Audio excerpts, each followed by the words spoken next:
সুপ্রিয় শিক্ষার্থীবৃন্দ, কেমন আছো সবাই? তোমাদের স্কুল ইউটিউব চ্যানেলের পক্ষ থেকে সবাইকে ধন্যবাদ। আমি Narottam Kumar Roy, lecturer ICT, Halima girls school and college, Faridpur. আজ আমি তোমাদের এইচএসসি আইসিটি দ্বিতীয় অধ্যায়ের দ্বিতীয় ক্লাস নেব। তোমরা আগেই জেনেছো যে আমরা বিগত ক্লাসে সম্পূর্ণ অধ্যায়টি সম্বন্ধে একটা সাম্যক ধারণা তোমাদেরকে দিয়েছিলাম। তা আশা করি তোমরা কিছুটা হলেও সেখান থেকে অধ্যায় সম্বন্ধে জানতে পেরেছ। আজ আমি অধ্যায়ের মূল পাঠ তোমাদের সামনে উপস্থাপন করব।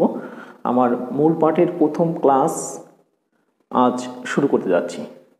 তা প্রথম ক্লাসে তোমাদের সবাইকেই স্বাগতম। প্রথম ক্লাসে যেটা আলোচনা করব সেটা হচ্ছে ডেটা কমিউনিকেশন কি। অর্থাৎ আমাদের অধ্যায়ের নাম হচ্ছে ডেটা কমিউনিকেশন ও কম্পিউটার নেটওয়ার্কিং। অর্থাৎ আমরা তথ্য একজন থেকে আরেকজনে সেন্ড করব এবং এই তথ্যটা কিভাবে যাবে, কোন প্রক্রিয়া যাবে, কত সিস্টেমে যাবে, তার দিয়ে যাবে না তার ছাড়া যাবে, কোন প্রক্রিয়া যাবে, সেই বিস্তারিত এবং তথ্য যেতে কি কি আনুষঙ্গিক যন্ত্রপাতি দরকার হবে, এই পাঠটা নিয়ে আমাদের দ্বিতীয় অধ্যায়টা সংগঠিত। তা সেই দ্বিতীয় অধ্যায়ের পুরো পাঠের প্রথম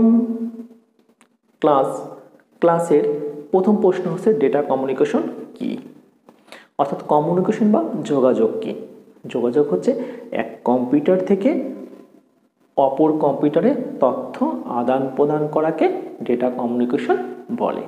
অর্থাৎ একটা মোবাইল থেকে বা একটা কম্পিউটার থেকে যদি আমরা তথ্য অপর কোনো কম্পিউটারে সেন্ড করি, তাহলে আমার সেই সেন্ডকৃত তথ্য যার কাছে পাঠাবো সে যদি পেয়ে থাকে তখন তো সে বুঝতে পারবে আমার মেসেজের অর্থ। অর্থাৎ আমি যদি লিখি যে আমি এখন ঢাকাতে আছি, তখন এই কথাটা যদি আমি সেন্ড করে দিই, তখন আমি যার কাছে সেন্ড করবো সে তো বুঝতে পারবে যে এই মেসেজটা আসছে অমুকের কাছ থেকে এবং সে এখন ঢাকাতে আসে। অর্থাৎ তার সঙ্গে আমার একটা যোগাযোগ রক্ষা হলো।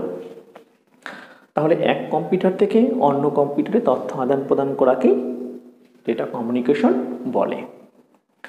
আচ্ছা, এখন এই কমিউনিকেশন রক্ষা করতে গেলে বা কমিউনিকেশন বাস্তবায়ন করতে গেলে আমাদের কিছু আনুষঙ্গিক পার্ট লাগবে বা একটা সিস্টেম আমাদেরকে ফলো করতে হবে।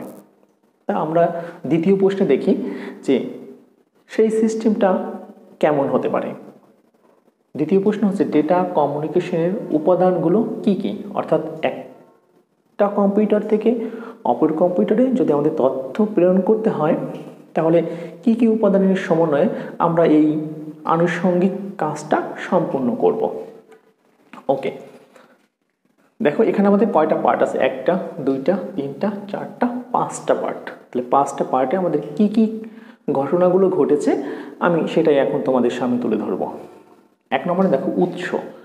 অর্থাৎ উৎস এখানে কম্পিউটার অথবা মোবাইল, যে কোনো একটা ইলেকট্রনিক ডিভাইস যেটা ডাটা সেন্ড করতে পারি, এরকম একটা ডিভাইস। তা উৎস হিসেবে আমরা এখানে লিখেছি কম্পিউটারকে।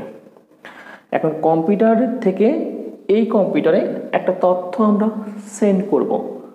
তাহলে এই উৎস কম্পিউটারে যে তথ্যটা আছে সেটা হচ্ছে ডিজিটাল বিট। ডিজিটাল বিট 0 এবং অন। তোমরা জানো ডিজিটাল বিটের যাবতীয় সব কিছুই 0 এবং অনে রূপান্তর করে কম্পিউটারকে বোঝানো হয়। অর্থাৎ কম্পিউটারের মধ্যে যত কিছুই আমরা গান, ছবি ডাউনলোড করি না কেন বা স্টোর করি না কেন, সবগুলোই আছে কোন হিসাবে? 0 এবং 1 হিসাবে। ওকে, তাহলে একটা কম্পিউটারে একটা তথ্য আছে, তাহলে অবশ্যই তথ্যটা কম্পিউটারে থাকলেই সেটা 0 এবং 1। তাহলে তথ্যটা কত হবে? 0 এবং 1। এবং 0 এবং 1কে বলে ডিজিটাল বিট। তার চিহ্ন হচ্ছে এরকম এরকম যাবে উপরে, এরকমভাবে চলবে। এই উপরের অংশ 1, এই নিচের অংশ 0। অর্থাৎ এই নিচের টার্ন এটা 0 আর উপরে দুইটা আছে, দুইটা 1 হবে। তার মানে ডিজিটাল সিগন্যাল আমরা বুঝতে পারবো যদি নিচের অংশকে বলা হয় 0 হিসেবে এবং উপরের অংশকে 1 হিসেবে বলা হয় বা প্রকাশ করা হয়।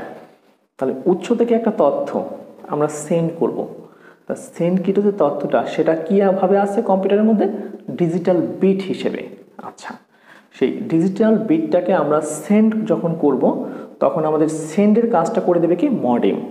অর্থাৎ ট্রান্সমিটার বা সেন্ডার বা ট্রান্সমিটার হিসেবে কাকে ব্যবহার করতে হবে? মডেম। মডেম কি করবে? আমাদের সেই ডিজিটাল বিটকে অ্যানালগ বিটে রূপান্তর করবে। অর্থাৎ আমরা সরাসরি ডিজিটাল বিট প্রেরণ করতে পারবো না, সেটাকে কি করব, অ্যানালগ বিটে অ্যানালগ সংকেতে রূপান্তর করব। ওকে, তো এই রূপান্তরের কাজটা কে করবে, সেটা হচ্ছে মডেম।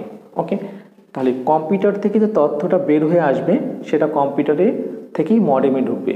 মডেম সেটাকে কি করবে, রূপান্তর করবে। কিসে রূপান্তর করবে, অ্যানালগ সংকেত। আমরা জানি অ্যানালগ সংকেত এরকমভাবে হয়, ঢেউয়ের মতো সবসময় পরিবর্তন হয়। তাহলে মডেম সেটাকে অ্যানালগ করে দিল। মডেমের কাজ শুধু রূপান্তর করা। আচ্ছা, মডেম সেটাকে অ্যানালগ করে দিল। এখন অ্যানালগ যখন হয়ে গেছে তখন সেটা অন্য কম্পিউটারে যাওয়ার জন্য প্রস্তুত। এখন তাকে বহন করে নিয়ে যেতে হবে। তাকে কি করতে হবে, বহন করতে হবে। এই বাহনকারী হিসেবে বা বাহককারী হিসেবে আমরা তার ব্যবহার করতে পারি, সে তারের ভেতর দিয়ে চলে যাবে। অথবা যদি আমরা তারবিহীন নেটওয়ার্ক করি বা ওয়্যারলেস কমিউনিকেশন যেটা বলা হয়, তারবিহীন নেটওয়ার্ককে ওয়্যারলেস কমিউনিকেশন সিস্টেম বলা হয়। যেমন wifi, Bluetooth, WiMAX, microwave radiation, infrared radiation, satellite communication সবই হচ্ছে আমাদের তারবিহীন নেটওয়ার্ক। তার কমন নাম হচ্ছে ওয়্যারলেস কমিউনিকেশন সিস্টেম।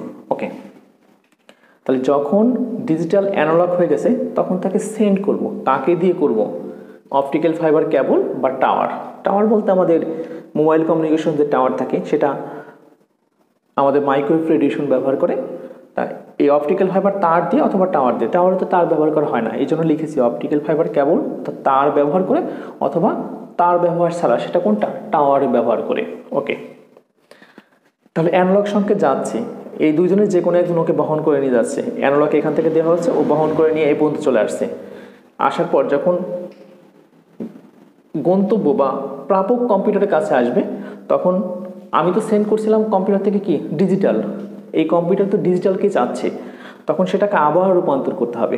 তখন কি করবে, এই দ্বিতীয় মডেম এই কম্পিউটারের সঙ্গে লাগানো আছে যে মডেমটা, সেটা এইটাকে রিসিভ করবে। রিসিভ করে আবার কি করবে, ডিজিটাল বিট করবে। ডিজিটাল যখন বিট হবে তখন এই কম্পিউটার এই বিটটাকে চিনতে পারবে এবং কম্পিউটার স্ক্রিনে সেটা ভেসে উঠবে। অর্থাৎ প্রেরক কম্পিউটার থেকে যে তথ্যটা পাঠানো হয়েছিল সেটা প্রাপক কম্পিউটারে স্ক্রিনে ফুটে উঠবে। তো প্রিয় শিক্ষার্থীবৃন্দ, আমি পুরো পার্টটাকে একটু সামারাইজ করে তোমাদের একটু বলি। দেখো, প্রাপক কম্পিউটার থেকে ডিজিটাল বিট যাবে, মডেম সেটাকে অ্যানালগ করে দেবে। অ্যানালগ সংকেত কোনো মাধ্যম তারই হোক তারবিহীনই হোক সেটাকে প্রাপক কম্পিউটারের কাছে নিয়ে যাবে। কিন্তু প্রাপক কম্পিউটারের দরকার ডিজিটাল বিট, তখন সেটাকে আরেকটা মডেম থাকবে। সেই মডেম আমাদের সেই সেন্ডকৃত অ্যানালগকে আবার ডিজিটাল করবে। ডিজিটাল করে এই কম্পিউটারকে দেবে প্রাপক কম্পিউটারকে বা গন্তব্য কম্পিউটারকে। তখন প্রাপক কম্পিউটার সেই তথ্যটা বুঝতে পারবে। তাহলে আমাদের লাগবে কি, কম্পিউটার লাগবে, মডেম লাগবে, আর ট্রান্সমিশন সিস্টেম হিসেবে কোনো তার বা তারবিহীন কোনো সিস্টেম লাগবে, আর গন্তব্যে লাগবে আরেকটা কম্পিউটার বা মোবাইল ডিভাইস। তাহলে আশা করি তোমরা এই অংশটার মধ্যে কোনো একটা সমস্যা নেই। আমাদের তিনটা জিনিস, প্রেরক, ট্রান্সমিশন, তাকে রূপান্তর, তাকে বহন করে নিয়ে যাবে ট্রান্সমিশন সিস্টেম, আর তাকে গ্রহণ করবে রিসিভার, সেটা ঢুকবে কম্পিউটারে। এখন দেখো, এখানে সেন্ড করছে, এই কম্পিউটারে কিন্তু এই তথ্যটা ছিল ডিজিটাল বিট, তাকে সেন্ড করলো কে অ্যানালগ করে, সেন্ড করার কাজটা কিন্তু মডেম করছে। আবার দেখো, এই সেন্ড কিন্তু তথ্য যখন একজন বহন করে নিয়ে এই কম্পিউটারকে দেবে, দেওয়ার আগেই কিন্তু কে পেয়েছে, আরেকটা মডেম পেয়েছে, সে আবার তাকে রূপান্তর করেছে, রূপান্তর করে কম্পিউটারে দিয়ে দিয়েছে। এই মডেমটা কিন্তু কম্পিউটারের ভেতরেই থাকে, ভেতরেই সিস্টেমে এটাকে অ্যাড করা থাকে। তাহলে সেন্ড করলো মডেম এবং রিসিভও করছে কে, মডেম। অর্থাৎ তাই আমি এখানে লিখেছি, এখানে প্রেরক ও প্রাপক হিসেবে মডেম ব্যবহৃত হয় বা মডেম ব্যবহৃত হয়েছে। ওকে, এখন দেখো, এই মডেমটা করছে কি, ডিজিটালকে কি করছে, অ্যানালগ করেছে, আর এই মডেমটা অ্যানালগকে ডিজিটাল করেছে, অর্থাৎ সম্পূর্ণ বিপরীত কাজ করেছে। আচ্ছা, সম্পূর্ণ বিপরীত কাজ যদি করে তাহলে ফার্স্ট কি করছে, ডিজিটাল থেকে অ্যানালগ, এই মডেমটা ডিজিটাল থেকে অ্যানালগ যখন করা হবে তখন নাম হবে মডুলেশন, অর্থাৎ রূপান্তর করা, নতুন কিছু রূপান্তর করা, তাকে বলা হবে কি, মডুলেশন। আচ্ছা, আর যখন এই মডুলেশন হয়ে গেছে বা রূপান্তরিত হয়ে গেছে, রূপান্তরিত হওয়ার পর আবার তাকে পুনরায় আগের অবস্থায় আনতে হবে, তখন তাকে ডিমডুলেশন করতে হবে।